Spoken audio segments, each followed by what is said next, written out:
অক্ষণে বাইরে হয়ে যা, নাইলে পুলিশ ডাকুম। ডাক পুলিশ ডাক, আমি আজরাইলে ডাকতাছি। এই আজরাইল, আয় আয় আয় আয়, আজরাইল আইছে আইছে। এই তুই সাক্ষী দিবি, এই তুই সাক্ষী দিবি, এই তুই সাক্ষী দিবি, এই তুই সাক্ষী দিবি। মাথা ঠান্ডা করো পু, নাহলে অন্টুর মধ্যে খালাস করে দেবো কিন্তু।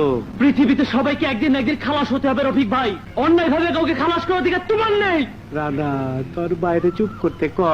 অপু, অপু শান্ত, অপু আমি চুপ করবো না, আমি শান্ত হবো না।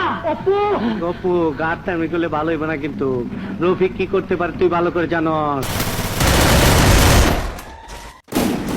বাহ, মালটা তো ভালোই। দেখো বন্ধু কি সুন্দর জিনিস। আমার দেখার প্রয়োজন নেই। আমার দেখার প্রয়োজন আছে। ভাই আমারে মাফ করে দেন। ও লে লে লে, মাফ কইরা দে না।